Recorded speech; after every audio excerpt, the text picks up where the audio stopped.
No oferecimento do PAF, o Plano de Assistência Familiar da Butz, que a gente tem a nossa entrevista na manhã desta terça-feira. E essa entrevista é uma entrevista muito importante, porque teve alterações na questão da aposentadoria e por uma decisão aí do Supremo Tribunal Federal. E a gente não se cansa de falar do Supremo Tribunal Federal. O Supremo Tribunal Federal metendo, como dizia minha mãe, metendo bedelho, né? Metendo bedelho em tudo que é área.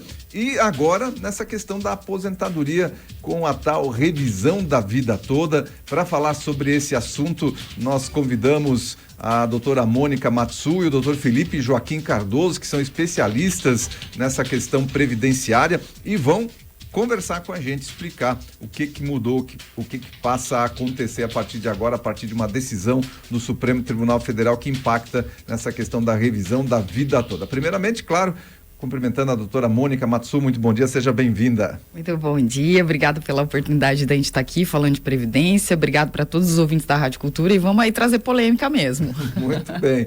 Doutor Joaquim Cardoso, Felipe Joaquim Cardoso, também participando aqui da nossa programação, doutor Felipe, que é nosso companheiro do Rotary lá de Indaial e também especialista na área previdenciária, muito bom dia. Bom dia, Odair, uma honra estar aqui novamente, né? E como a doutora Mônica falou, a questão da revisão da vida toda vem sendo bem polêmica, faz já uma década, né, de polêmica, e agora com a decisão do Supremo, a gente vê aí uma ameaça grande aos direitos, né, previdenciários. Muito bem, primeiro para a gente entender, a gente se situar, fazer um contexto da situação, o que é a revisão da vida toda e o que ela trazia de possibilidade de benefício para o aposentado ou quem estava pretendendo se aposentar? A gente vai tentar explicar de uma forma menos técnica para que todos os ouvintes possam entender.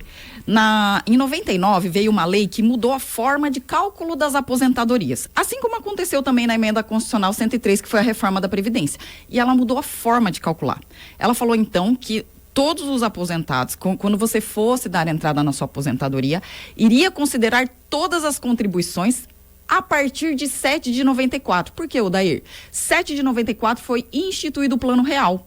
E aí a revisão da vida toda por que só a partir de 7 de 94? E quem teve contribuição antes e que essas contribuições de antes poderiam aumentar a aposentadoria? A gente vai perder isso aí que a gente contribuiu para a Previdência porque não tem embasamento legal para descontar essas contribuições. Então, todo mundo que teve contribuição anterior ao Plano Real e que, de alguma forma, aumentaria a aposentadoria, teria direito à revisão da vida toda. Então, a revisão da vida toda se chama vida toda porque tem que incluir todas as contribuições daquela pessoa que está se aposentando. Agora, se essas contribuições anteriores a 7 de 94 diminuíssem, aí não aplica. Só aplicaria se fosse para aumentar, porque isso é um princípio do direito previdenciário, sempre em favor do segurado. Inclusive, essa é a base, né, da Seguridade Social. É um sistema contributivo, mas que sempre é a favor do segurado. Então, revisão da vida toda, porque incluiria todas as contribuições, inclusive as anteriores a 7 de 94. Essa é a tese da revisão da vida toda. Muito bem, entendido então a tese da revisão da vida toda. A partir de que momento ela começou a ser utilizada até agora? E com base em que ela começou a ser utilizada? Isso havia já um consenso jurídico a respeito da aplicação da vida da revisão da vida toda? A tese da revisão da vida toda, ela começou aqui em Santa Catarina, inclusive. Essa tese saiu daqui, de Florianópolis, né? Uma advogada, ela falou assim, não pode isso. Se você olhar os preceitos do direito previdenciário, inclusive do direito constitucional, sempre a favor. E então começaram-se as ações individuais. Então o doutor Felipe aqui atendeu o Odair e ele falou assim, vou entrar com a sua ação aqui porque a sua aposentadoria vai aumentar. E quando várias ações individuais, elas tendem a fazer o mesmo pedido, ela vira um tema. Que foi o tema revisão da vida toda, que foi julgada no STJ em 2019. A revisão da vida toda tem uma década já. Mas em 2019 ela foi aprovada pelo STJ. O STJ olhou e falou, realmente, é inconstitucional tirar aquelas contribuições anteriores a 7 de 94.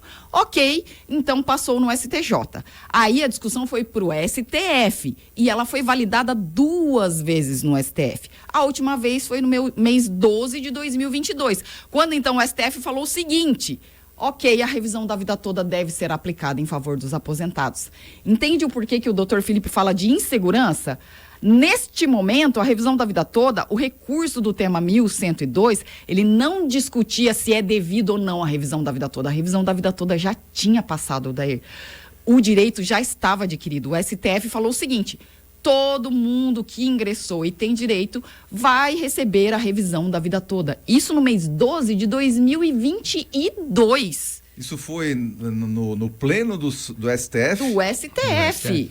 O STF julgou favorável 7 votos a 5. Revisão da vida toda, ok. O que nesse momento a gente passou para todos os aposentados que ingressaram com a ação?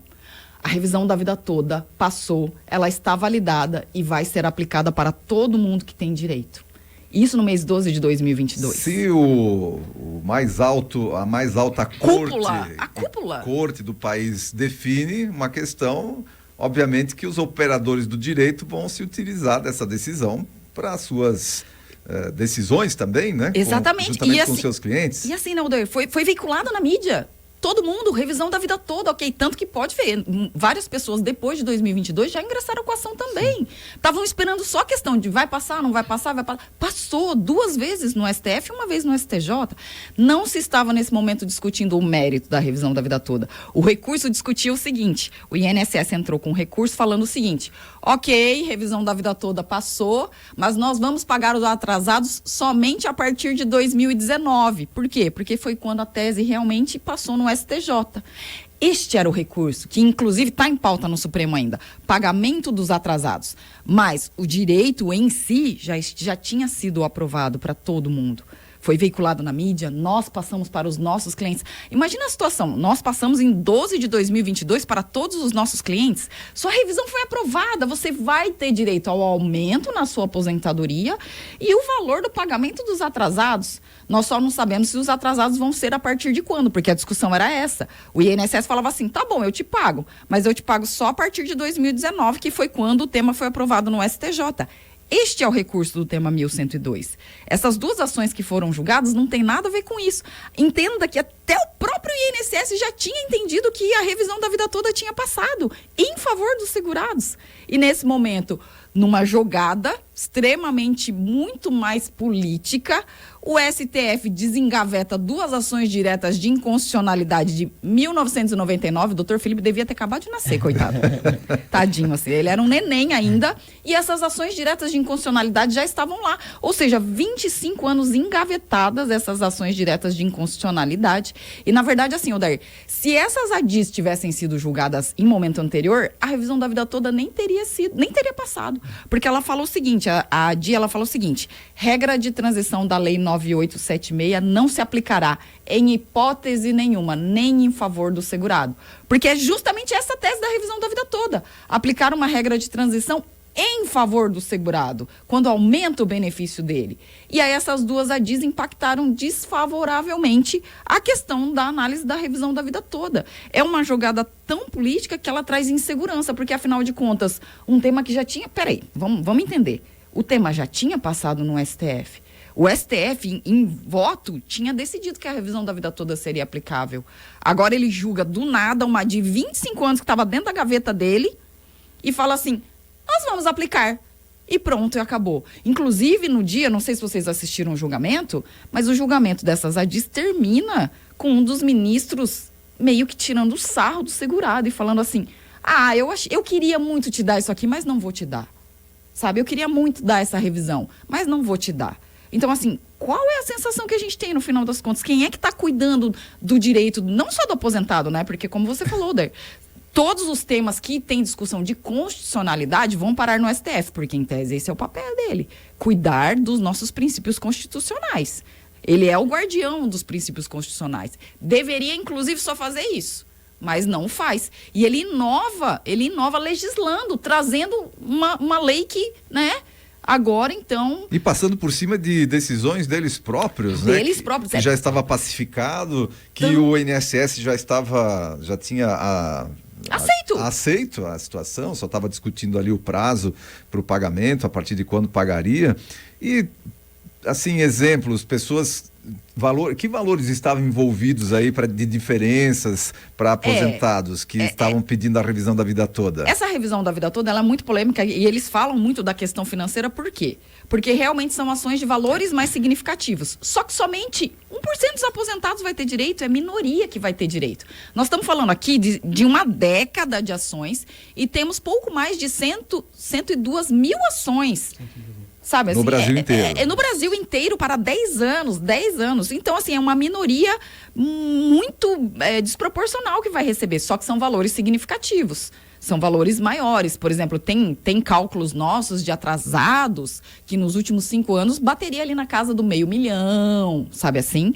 Mas são pouquíssimas pessoas que têm direito à revisão da vida toda. Pouquíssimas. E aí, numa manobra muito desajustada que traz insegurança jurídica, né? Nós, como operadores do direito, e não só nós, os institutos de direito previdenciário que representam o Brasil, que estavam como a mini Scurris lá no dia da votação dessas ADIs e no dia que vai ser votado o recurso 1102, já protocolaram recursos. Na verdade, ainda não protocolaram, estão prontos. Mas o acórdão dessas duas ADIs ainda não foi publicado. Foi decidido, foi voto plenário, teve a votação lá ao vivo, mas não foi publicado o acórdão ainda, porque só se pode impetrar qualquer tipo de recurso depois que já foi publicado. Mas sim, existem recursos desses institutos, porque, gente, não pode, é uma segurança jurídica muito grande, porque no final das contas a gente para e fala assim, quem é que está cuidando da lei? Quem é que está cuidando do que tem que ser aplicado de verdade? Se o próprio Supremo articula as artimanhas dele, quando quer... Porque daí a gente entende que quem é que está mandando e quem é que vai decidir tudo. Não, e a questão de que tudo pode ser mudado a qualquer tempo, mesmo aquilo que já estava pacificado, que já estava sendo implementado, tudo pode mudar a qualquer tempo. Essa é a visão. Isso é nesse sentido de insegurança. Porque assim, o próprio STF tinha votado 12 de 2022, gente. Não é assim um absurdo, foi 10 anos atrás que ele votou, não, foi 12 de 2022. Coisa recente. E decidido por 7 votos a 5, a revisão da vida toda é devida em favor dos segurados. Mas vamos lá, questão política envolvida aí, Felipe, né? Eu sei que a área de vocês é a área jurídica, mas o STF, a gente tem sempre ouvido falar, e até a maioria do STF foi colocada lá pelo partido que aí está no poder, enfim, que é o partido que teoricamente defende né, os mais necessitados e por aí vai, o partido do amor, afinal. E onde é que está a política envolvida nessa decisão, na sua percepção? Vamos lá, né? Para a percepção do advogado previdenciarista, toda vez que a gente fala de revisão ou quando a gente fala que vai em alguma coisa que vai mexer no bolso do governo, né, independe de lado, se é esquerda ou se é direita. Né? Nós percebemos que essa votação que aconteceu dessas ADIs foi realmente um puxão de tapete ali no segurado, porque eles usaram de um julgamento antigo para prejudicar esse lá na frente. Parece que aconteceu da seguinte forma, o governo falou, olha, a gente não quer, entre aspas, né, gastar esses 480 bilhões que eles dizem que sairia dos cofres, então acha alguma coisa aí para a gente cortar a revisão da vida toda. E foi o que fizeram, né? Acredito que muitos ali dentro foram atrás de alguma coisa que poderia prejudicar aquilo ali diretamente e realmente teve ali até um ministro caçoando, né, dos segurados ao final da votação, demonstrando realmente que eles não estão muito aí para quem precisa realmente, né, do benefício. Nós vemos desde 1924, onde começamos a conquistar os direitos previdenciários, a gente percebeu que se iniciou uma grande perda, né, no antigo governo e o governo atual vem perpetuando essa forma de lidar com a Previdência que é dificultando, né, e tirando cada vez mais direitos. Sempre que os clientes sentam na minha frente e perguntam qual lado do governo ajuda mais, se é o governo de esquerda ou o governo de direita, eu falo, os dois prejudicam da mesma forma, porque eles acabam levantando uma bandeira para, né, ganhar votos e quando chega na hora do vamos ver, né, os dois prejudicam o segurado. Em 2019 que nós tivemos a reforma da Previdência, que foi muito prejudicial, que passou num governo de direita, e agora que a gente vê, tínhamos esperança de alguma melhora, mas nós, desde o início, né, do ano, desde que virou o ano, nós não estamos vendo nenhuma melhora. Só piora. Pelo Só contrário. piora. Muito bem, olha, tem uma ouvinte participando aqui da nossa programação, a Odila Ropelato. Por que a revisão da vida toda é só os últimos 10 anos? É o prazo decadencial, está na lei. Toda vez que a gente fala em revisão de aposentadoria, o prazo decadencial que está na legislação, no Código de Processo, é sempre 10 anos. Então, isso não tem nada a ver com a questão do STF ou a questão do julgamento da própria revisão. Em se tratando de benefício previdenciário, prazo decadencial para revisão são 10 anos. Muito bem, olha só. E aí, a partir de agora, a gente colocou a situação, o que é a revisão da vida toda, o que aconteceu, foi aprovado, agora de uma hora para outra o STF decide que a decisão que tomou há segundos atrás já não vale mais, e o que esperar daqui para frente? Igual eu te expliquei, né, Odair? Os institutos de direito previdenciário, nós que somos atuantes do direito previdenciário, nós vamos impetrar recurso. E com relação a esse acórdão. Mas a questão do tema 1102, ele realmente ainda nem entrou em pauta, que era a discussão de desde quando é devido os atrasados. O que está sendo cogitado, e é o que se tem falado no mundo jurídico, e é o que é provável, porque assim, gente, como tomou uma repercussão muito grande, a gente entende que talvez, nesse momento, apesar do julgamento da ADIS e com os protocolos dos recursos que nós vamos fazer, que realmente não pode isso acontecer. Ser um julgamento pelo STF, pelo próprio STF em 12 de 2022, e depois em 2024, simplesmente não vai existir essa decisão que foi tomada. O que se espera é que no julgamento do recurso 1102, que é esse recurso que já tinha reconhecido o direito à revisão da vida toda, seja julgado pelo Supremo que quem já entrou com a ação da revisão da vida toda vai ter direito de receber. É por isso que a gente está lutando, né? Não só nós, quando a gente fala nós, é a classe. Novas ações não teriam realmente mais como serem impetradas. Novas ações não teriam direito a receber, mas as que foram suspensas em decorrência do tema, aí sim, essas teriam direito de receber não só o aumento mensal da sua aposentadoria, como também o pagamento, e aí sim a discussão. O pagamento é devido desde quando? Mas, em tese, é o que os recursos que vão ser impetrados contra essa decisão arbitrária e ilegítima do Supremo estão solicitando.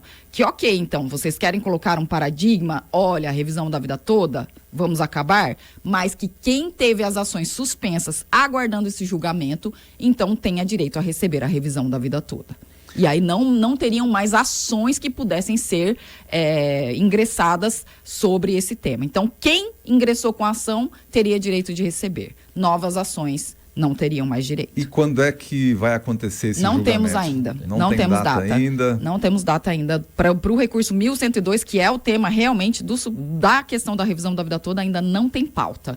Então agora a gente tem que aguardar as cenas do próximo capítulo, mas o que está sendo muito veiculado entre nós, operadores do direito, é que esse recurso nosso com relação à decisão do Supremo é justamente esse, para que então quem teve as ações receba, novas ações, infelizmente, não terão direito. Se nós temos a DIS aí, como você falou, de 25 anos... A DIS de 1999. 1999, tomara que essa ação ali agora não fique...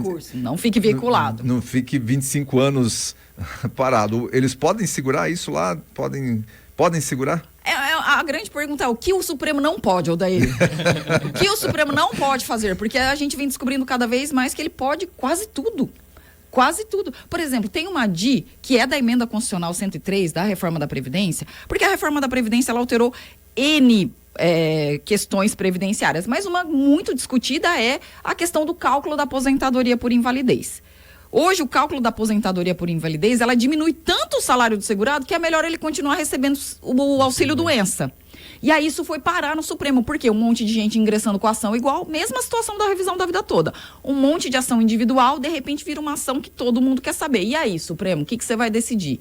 É constitucional o cálculo da aposentadoria por invalidez? Porque se for constitucional, a aposentadoria por invalidez, na verdade, acaba. Quem é que vai querer se aposentar por invalidez para receber menos do que recebe no auxílio-doença? Fica recebendo auxílio-doença, então. É uma coisa muito ilógica a aposentadoria por invalidez ter um valor aquisitivo menor do que o auxílio-doença. E isso foi parar no Supremo. Então, assim, está lá. Quando é que eles vão julgar isso aí? E as pessoas que... Veja que é um benefício por incapacidade. Quando você olha, você pensa assim, são pessoas que estão doentes, que estão incapazes. E a gente vai ficar quanto tempo esperando isso aí do Supremo? Quanto tempo esperando a boa vontade para saber se eles vão analisar? E do jeito que está indo caminhar, quando a gente olha para o Supremo, a gente, independente se direita, esquerda, a gente está olhando e está vendo cada vez mais o trabalhador, e aqui mais um adendo, né? Porque muitas vezes quando a gente pensa em benefício previdenciário, parece que a gente está pedindo um favor para o governo.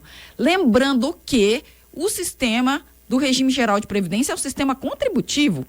Só tem direito a receber o auxílio-doença quem contribuiu. Por exemplo, eu contribuo desde 2002 para a Previdência. Eu nunca recebi benefício previdenciário. Só que quando eu for requerer, como é que eu vou ser tratado pelo regime geral? Ele vai olhar para mim e vai falar assim, não, você tem direito de receber benefício? Porque a gente sabe que cada vez menos isso tem acontecido. Pessoas que têm direito a receber aposentadoria, que implementaram todos os requisitos, vão lá e têm o benefício negado. Por quê? Onde é que estão as políticas, né? E nesse momento, cadê as políticas públicas em favor do segurado, em favor do trabalhador? E traz essa questão da insegurança do que é constitucional e o que não é. Porque nós percebemos que em alguns julgamentos eles fazem um malabarismo tão grande que eles fazem você acreditar que é constitucional uma questão completamente inconstitucional. Como a questão da aposentadoria por invalidez. Um exemplo mais simples que eu gosto de dar para os clientes, ou quando eu explico em relação à aposentadoria por invalidez, você tem uma doença grave, você está afastado pelo INSS pelo auxílio-doença, a tua doença piora. Você está incapacitado permanentemente para qualquer atividade laboral. O que o INSS faz como prêmio, o que a Justiça faz como prêmio, diminui o teu pagamento. Se você piorou, se a tua doença piorou, não leva a crer que você vai precisar de mais tratamento, mais remédios, e você não pode trabalhar em mais nada, aí diminui o valor da aposentadoria. A pessoa é obrigada ou a trabalhar na informalidade doente, ou voltar a trabalhar e perder a aposentadoria e não ter auxílio-doença e trabalhar doente. Então, assim, não faz sentido, não precisa nem ser formado em direito para entender que é errado, inconstitucional. Enquanto isso, juízes, promotores, etc., políticos têm aí suas aposentadorias. Ministros do Supremo Tribunal Federal têm suas aposentadorias integrais. Ninguém mexe.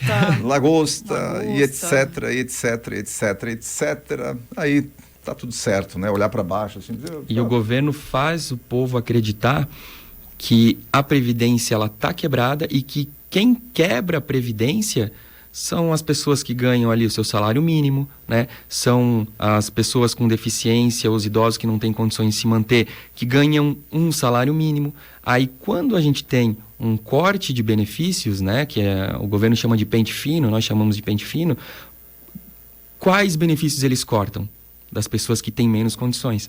Aí chove no escritório, mães solteiras que têm um filho com deficiência, que não conseguem trabalhar porque precisam cuidar do filho, que têm o benefício cortado. E aí ficam ali 1 ano sem receber nada, com ajuda de alimentos de terceiros, associações, pessoas que querem ajudar. Então, assim, são situações... o Brasil caminha por um caminho muito errado quando se trata de previdência e proteção social. Muito bem, olha, acho que está bem esclarecida a situação aqui. Eu quero agradecer a vocês por essa conversa, uma conversa agradável aqui no sentido de esclarecimento sobre essa questão da revisão da vida toda, influência do Supremo Tribunal Federal nesse assunto. Doutora Mônica, um abraço, muito obrigado. Aí certamente voltaremos a conversar sobre outros temas relacionados aí à Previdência. Com certeza, sempre à disposição. Agradecemos a oportunidade, Odair. E assim, todo cidadão deveria ter consciência dos seus direitos previdenciários para poder lutar por eles. Porque é como o Felipe fala, muitas vezes a gente não luta porque nem sabe o direito que lhe garante. E com o Supremo que está aí, a gente tem que aprender a lutar com as armas que a gente tem. Muito bem, doutor Felipe, também Joaquim Cardoso, obrigado mais uma vez pela participação aqui no Repórter Cultura. Muito obrigado, Odair. Espero voltar na próxima para trazer boas notícias, boas notícias. Dessa vez não foram tão boas notícias assim. São 8h mais 41 minutos, 8h41. Olha, você adora moda e está em busca de peças lindas para renovar o seu guarda-roupa? Então não perca o Bazar da Beautiful Hit. Nos dias 5 e 6 de abril, os mais belos